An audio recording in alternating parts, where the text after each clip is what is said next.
کہا میرا دل گوارا نہیں کرتا، میں اس سے راضی نہیں ہوں، باقی وہ بہت نیک بندہ ہے، بہت اچھا ہے۔ حضور نے فرمایا دیکھو زندگی کے آخری پڑاؤ پر آ چکا ہے، روح نکلنے کو ہے، معاف کر دو۔ وہ بھی صحابیہ تھی، انہوں نے کہا آقا آپ کا حکم ہے یا مشورہ ہے؟ اگر حکم ہے تو پھر ماننا ہے۔ حضور نے فرمایا نہیں، حکم نہیں، مشورہ ہے۔ کہا مشورہ ہے تو پھر دل نہیں چاہتا، دل نہیں چاہتا۔ حضور نے فرمایا صحابہ سے کہ لکڑیاں جمع کرو، آگ لگاؤ اور انہیں اٹھاؤ، آگ میں ڈال دو۔ آگ دہکائی گئی تو ماں کی ظاہر سی بات ہے ممتا بے چین ہو گئی، کہا ان کو میرے سامنے آگ میں ڈالیں گے؟ کہا ہاں، اس سے بہتر ہے کہ وہاں جلے گا، یہاں جلے۔ وہ ماں کہتی آقا آپ گواہ ہو جائیں، میں اپنے بیٹے کو معاف کرتی ہوں۔ ادھر معاف کیا، ان کی زبان پر کلمہ طیبہ جاری ہوا۔ میرے عزیزو یہ بتانا مقصود اس لیے ہے کہ زبان سے دیے ہوئے زخم خواہ والدین کو ہوں، یہ معمولی نہیں ہوتے۔ ہو سکتا ہے آخری وقت تمہاری زبان بند ہو جائے اور کلمہ طیبہ بھی نہ جاری ہو، زبان کھلنے بھی نہ لگے، یہ حالات آ جائیں گے۔ اس لیے اپنی زبان کا کنٹرول برقرار رکھو، کس سے کیا کہنا ہے۔ ابھی میں اس کا دوسرا پارٹ بھی بتاتا ہوں زبان کے استعمال کا۔ یہ نرمی لہجے کے اندر ہونا بہت ضروری ہے، لیکن کچھ جگہوں پر سختی کی اجازت ہے، لیکن وہ مقامات الگ ہیں۔ نرم لہجہ حضور پاک صلی اللہ تعالی علیہ وسلم کے فرامین میں سے ہے۔ ایک بات بڑی بغداد مقدسہ میں نے ایک ولی پاک کی زیارت کی، ان کے آستانے پر بھی میں نے ابھی بیان کیا تھا۔ حضرت بہلول دانا مجذوب بزرگ تھے اور بغداد کی گلیوں میں کہیں پر بھی بیٹھ جاتے تھے، اور جو جانکار تھے وہ سمجھتے تھے یہ اللہ والا بندہ ہے۔ مجذوب کس کو کہتے ہیں؟ جس کی یاد الہی میں عقل فنا ہو گئی، ختم ہو گئی، اللہ کے ذکر میں اور اللہ کی یاد میں اپنے آپ کو فنا کر دیا ہے، اس کے اوپر شریعت کا قلم نہیں۔ ظاہر سی بات ہے شریعت کے سارے احکام اس پر ہیں جس کی عقل سلامت ہے۔ عاقل ہو، بالغ ہو تو نماز فرض ہے نا، عقل ہی نہیں ہے تو وہ مجذوب ان اولیاء کو کہتے ہیں۔ لیکن ان کے بارے میں حدیث میں ہے، اللہ کے نبی نے فرمایا وہ ایسے بندے ہیں کہ اگر اللہ کو قسم دے دیں کسی بات کی، اللہ ان کی قسم پوری کرتا ہے۔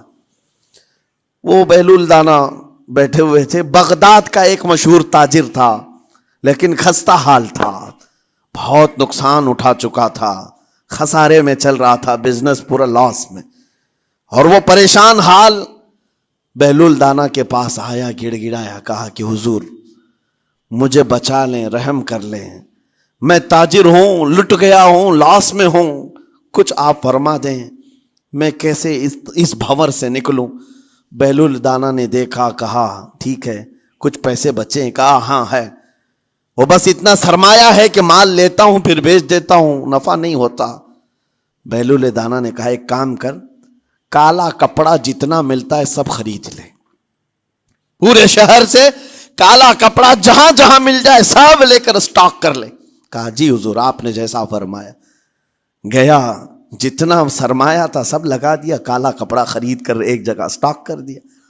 اللہ والے کا حکم تھا، لیکن ہوا یہ کہ بغداد کا معمول تھا، 8 دن گزرے نہیں تھے کہ وہاں وقت کے حاکم کا انتقال ہوا، اور جب حاکم کا انتقال ہوتا تو شہر کے جتنے بڑے لوگ ہوتے، رئیس لوگ، وہ اس کے سوگ میں، اس کے غم میں کالا کپڑا پہنتے تھے، اور کالا کپڑا سوائے اس تاجر کے کسی کے پاس نہیں تھا، اور سارے بڑے لوگ پیسوں سے اس کے پاس کالا کپڑا خریدنے آئے۔ یہ منہ بولے قیمت پر، جیسے تیسے جتنی قیمت پر بولے سب خرید کر لے جاتے، اور پل بھر میں ایک دن کے اندر وہ بہت بڑا کروڑ پتی بن گئے، بہت مال آ گیا۔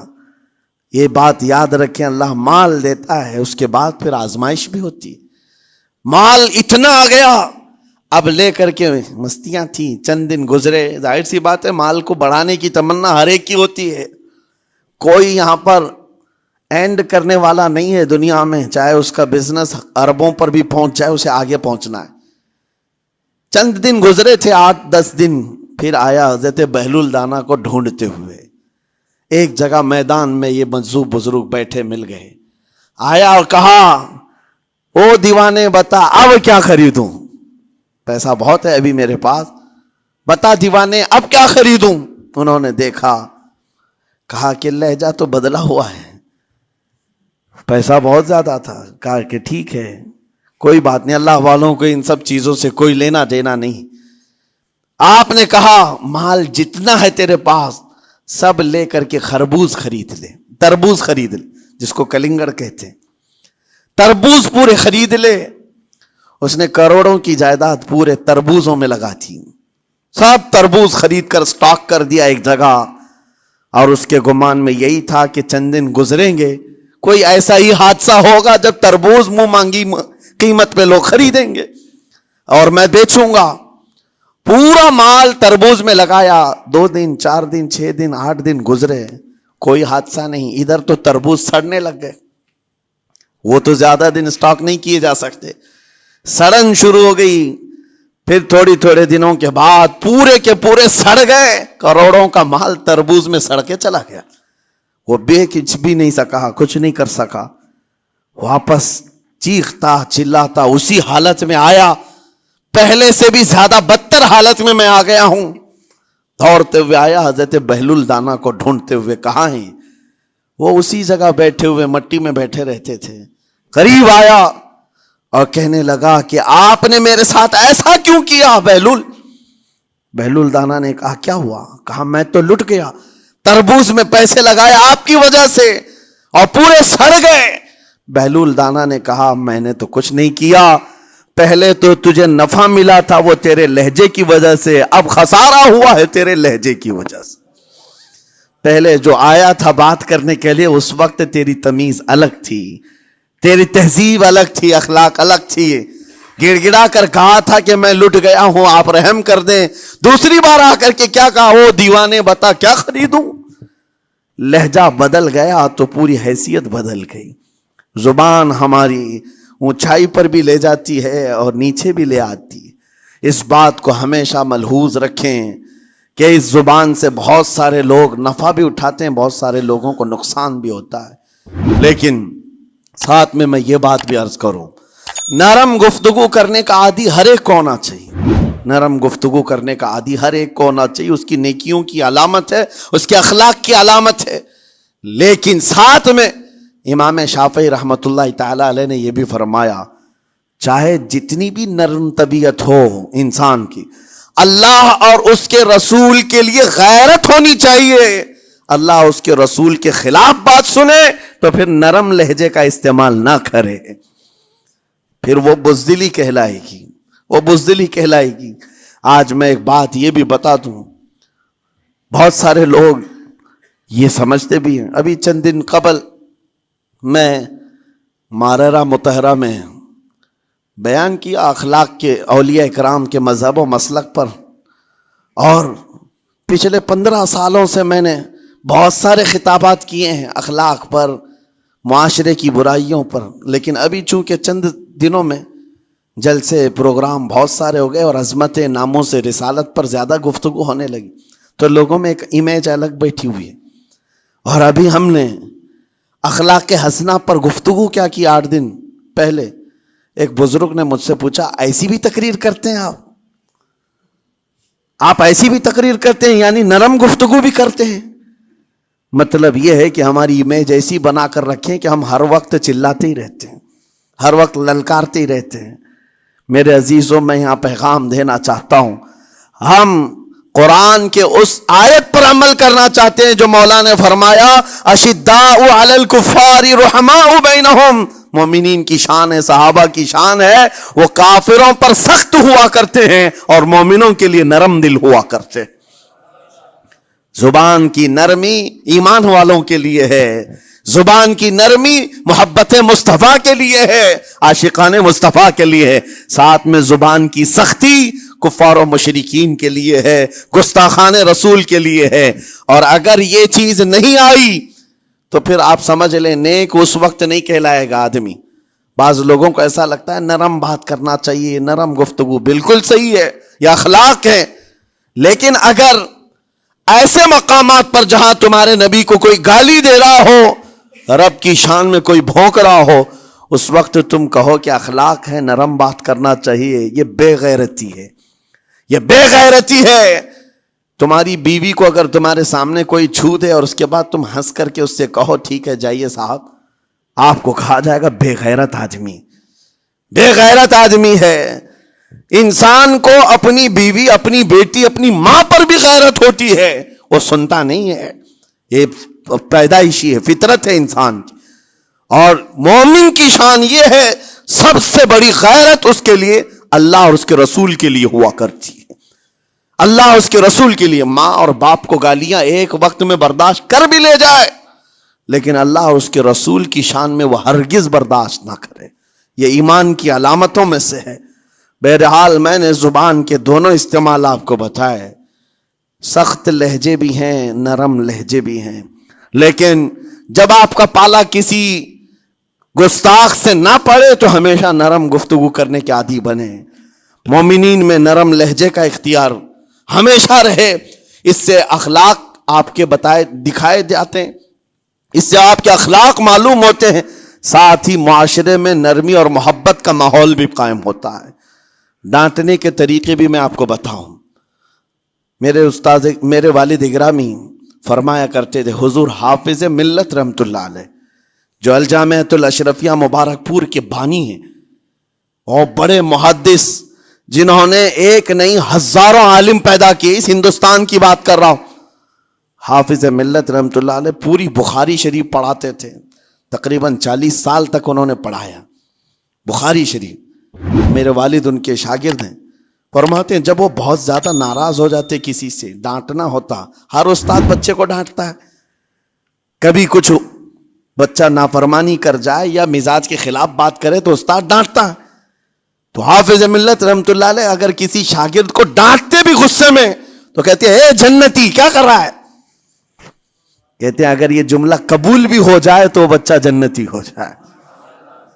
لہجے کی یہ استعمالات اولیاء سے سیکھو میرے عزیزو۔ غصے پر کنٹرول اس وقت تمہارے اخلاق معلوم ہوتے ہیں جب تمہارا غصہ عروج پر ہوتا ہے، اس وقت تمہاری حقیقت لوگوں کے سامنے آتی ہے۔ وہ اپنے شاگردوں کو ڈانٹتے بھی تو جنتی کہہ کر ڈانٹتے ہیں، یعنی کوئی گالی نہیں ہے، کوئی برے کلمے نہیں ہیں، بلکہ ایسا جملہ ہے کہ اگر قبول بھی ہو گیا استاد کی زبان سے، اس کی تو زندگی وصول ہوگی، اس کا بیڑا پار ہو گیا۔ ہمارے درمیان ماں باپ کو بھی یہ چاہیے کہ بچوں کو کس طرح کے اخلاق آپ دے رہے ہیں۔ گفتگو کرنے کے متعلق قرآن میں اللہ تعالیٰ نے آداب بتائے ہیں۔ جب آپ گھروں کے اندر موجود ہوں تو بچوں کے سامنے کس طرح کی گفتگو کیا کریں گے، کیسی بات کریں گے۔ شوہر اور بیوی جس طرح کی باتیں کر رہے ہیں بچے کے دماغ میں وہ پورا کا پورا چھپتا ہے، ٹرانسفر ہوتا ہے۔ اسی لیے کہا گیا ایڈلٹ گفتگو کبھی بھی بچوں کے درمیان نہیں کی جائے گی۔ جو میچورٹی میں نہیں ہے ان بچوں کے سامنے ماں اور باپ بیٹھ کر کے کلام بھی نہ کریں، بات نہ کریں۔ معاشرہ تو آج ایسا ہے، سب پوری فیملی لے کر کے بیٹھے ہوئے ہیں، اور حد تو یہ ہے کہ گندی فلمیں سامنے لگی ہوئی رہتی ہیں، وہ کیسے بچا پاؤ گے؟ 4 سال 5 سال کے بچے کے اندر بھی وہ گفتگو، وہ مکالمات، ایک دوسرے سے بات کرنے کی تمیزیں، وہ سب وہاں سے سیکھتا آ رہا ہے۔ گھروں کے اندر ماحول کو تبدیل کرنے کے لیے آپ کی اپنی زبان پر کنٹرول اور اپنے بچوں کی تربیت اور ان کی زبان پر کنٹرول بہت ضروری ہے۔ پھر دیکھنا آپ یہ معاشرہ پیدا کر کے کل کو آپ کا بچہ نکلے گا، اس کی تمیز، اس کے اخلاق پر ہر کوئی اش اش کرے گا۔ چند دنوں کی محنت ہے آپ کی، لیکن بچے جب سلیقے کے ساتھ گفتگو کریں تو لوگوں کا دل جیت لیا کرتے ہیں۔ بات کرنے کے آداب ایسے ہیں کہ لوگ دل جیت لیا کرتے ہیں۔ یہ میرے استاد گرامی مصر کے رہنے والے تھے، جب خطابت ہمیں سکھا رہے تھے گفتگو کرنے کے آداب، تقریر کرنے کے آداب، تو ایک امام غزالی کا قول تھا کلم الناس علی قدر عقولہم، لوگوں سے ان کی عقل کے مطابق بات کرو۔ اس پر وہ سمجھاتے ہوئے ہمیں ٹریننگ دیتے تھے اور کہتے تھے کہ تمہارے پاس آنے والے کئی طرح کے لوگ ہوں گے، اگر تم امام ہو، اگر داعی ہو، خطیب ہو، مقرر ہو، کوئی غریب گھر سے، کوئی بڑے امیر گھر سے، کوئی پڑھا لکھا آئے گا، کوئی جاہل ہوگا، کوئی بدتمیز بھی ہوگا، کوئی نیکوکار کوئی گنہگار، سب طرح کے مکس مجموعہ تمہارے پاس ہوگا. ان سے خطاب کرنا، ان سے بات کرنا، کس انداز سے بات کرو گے، کیسے ان سے کلام کرو گے. میرے عزیزو، یہ ہمارا اپنا ہنر نہیں ہے. ہم جو آپ کے سامنے گفتگو کر رہے ہیں یہ ہمارا فن نہیں ہے، یہ اپنا پیدا کیا وہ ہنر نہیں ہے. ہمیں سکھایا گیا تھا صرف اور صرف آپ کو اس مجمع سے اور یہ آئے ہوئے جمع غفیر سے بات کرنے کے لیے ایک ہی اسلوب اپنانا ہے، دیکھنا ہے کہ رسول اللہ کیسے بات کیا کرتے تھے. میرے آقا صلی اللہ تعالی علیہ وسلم کا اسلوب اپناؤ. حضور کے خطبے دیکھو، حضور جب خطاب کرتے، ظاہر سی بات ہے مسجد نبوی میں اس وقت بھی لوگ، ہر طرح کے لوگ آتے، دیہات کے بھی تھے، شہر کے بھی تھے، اعلیٰ دماغ والے لوگ اور کئی الگ الگ قسم کے لوگ آتے. حضور کا خطاب سب کے لیے تھا. عزیزان گرامی، ان سنتوں پر عمل کر کے آج آپ اپنے لہجے کو بہتر بنا سکتے ہیں. بس میری گفتگو کا خلاصہ یہی ہے کہ اللہ تعالیٰ ہمیں زبان کا صحیح استعمال عطا فرمائے، ورنہ یہ زبان کی سختیاں اور اس کی کڑواہٹ ہمیں دوزخ میں بھی لے جاتی ہے، دوزخ تک لے جا سکتی ہے. اللہ تعالیٰ اس کی مکاریاں، اس کی عیاریاں اور اس کی شرانگیزیوں سے ہم سب کی حفاظت فرمائے. ساتھ میں یہ بھی میں بتا دوں، وہ زبان پاک نہیں بولتی، وہ زبان پاک نہیں بولتی جو حلال نہیں کھاتی. یہ بھی بزرگوں نے فرمایا ہے، یہ زبان پاک نہیں بولتی جو حلال نہیں کھاتی. اسی سے ہر کچھ گزرتا ہے، اندر پیٹ میں جاتا ہے. حلال لقمے اس سے گزارو تو زبان پاک بولے، اللہ کا ذکر کرے اور تمہیں زبان میں وہ لذت آنے لگ جائے. لیکن اس سے حرام لقمے گزارتے رہو گے، اس کے لہجے کی سختیاں بھی آ جائیں گی، اس کے اندر کڑواہٹ بھی آ جائے گی، گالی گلوچ، یہ سارے استعمالات یہ زبان کرنے لگ جائے گی. کیوں؟ اس سے حرام لقمے جو گزارے جا رہے ہیں. اس چیز کا بھی خیال ضروری ہے. زبان کو جس طرح کا پیٹرول دو گے ویسی چلے گی یہ گاڑی. جس طرح کا ڈیزل اس کے اندر ڈالتے ہو، حرام یا حلال، یہ بہت معنی رکھتا ہے. اور ایک بات یہ بھی سن کر کے چلے ہیں کہ حضرت سلیمان علیہ السلام کے زمانے میں ایک مناظرہ ہوا تھا علماء کا. بعض لوگوں نے کہا کہ انسان کی ایک جماعت تھی، انسان کی زبان افضل ہے، منہ افضل ہے، اس لیے کہ وہ اللہ کا ذکر کرتی ہے. بعض نے کہا کہ نہیں، انسان کے پیچھے کا مقام اچھا ہے، اس سے بہتر ہے. یہ دونوں کی تکرار میں حضرت سلیمان علیہ السلام کے پاس بات آئی، آپ بتائیں. تو ان سے پوچھا تم اتنی بڑی بات کیوں کہہ رہے ہو؟ اس کے پیچھے کا مقام اچھا ہے. کہا کہ اس لیے کہ وہ صرف نجاست نکالتا ہے، وہ صرف نجاست نکالتا ہے، وہ مقام غلاظت باہر کرتا ہے، غلاظت اندر لیتا نہیں. زبان غلاظت اندر بھی لیتی ہے، حرام کھاتی بھی ہے، لوگوں کو زخمی بھی کرتی ہے. ان علماء کی دلیل تھی. تب آپ نے فرمایا بات ٹھیک ہے، جس انسان کا زبان پر کنٹرول نہیں، حرام کھاتا ہو اور بد کلامی کرتا ہو، گالی گلوچ ساری چیزیں کرتا ہو، آپ نے فرمایا اس سے بہتر اس کا پیچھے کا مقام ہے. اور جو انسان کنٹرول رکھتا ہے، حلال کھاتا ہے اور لہجے کی نرمی رکھتا ہے، ظاہر سی بات ہے اس کا منہ ہی افضل ہے، اس کی زبان افضل ہے. اب یہ تو فیصلہ سب کا ہے، کس کو کیا چیز اختیار کرنی ہے.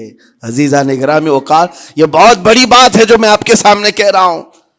زبان کو اگر کسی دوسری جگہ سے کمپیئر کیا جائے تو لگتا ہوگا نرم، یہ بالکل اچنبے والی بات ہے، عجوبے والی بات ہے، یہ کون سا کمپیریزن ہے. وجہ یہی ہے، بعض لوگوں کو ہم نے اتنا گندا بولتے ہوئے دیکھا ہے. اس سے بہتر ہے کہ وہ نہ بولیں. لوگوں کو زخمی کرتے ہیں، کسی کے مقدسات پر حملے کرتے ہیں. اللہ تعالیٰ ان کے زبان کی شرارتوں سے ہماری حفاظت فرمائے. اور کریم خدا ارحم الراحمین مولا اس چیز سے بھی ہمیں حفاظت فرمائے. قیامت کے دن کچھ لوگ صرف اس لیے پکڑے جائیں گے کہ وہ کچھ نہیں بولتے تھے، لیکن وہ جن کے ساتھ رہتے تھے وہ بولتے تھے، وہ لوگ بولتے تھے، اور ان کی وجہ سے یہ خاموش رہنے والا جو ساتھ میں تھا اسے بھی جہنم میں لے جایا جائے گا. اور وہ اس دن کہے گا پکار کر، یا ویلتا لیتنی لم اتخذ فلانا خلیلا، اے کاش میں فلاں کی دوستی نہیں کیا ہوتا تو اچھا ہوتا، آج میں بچ گیا ہوتا.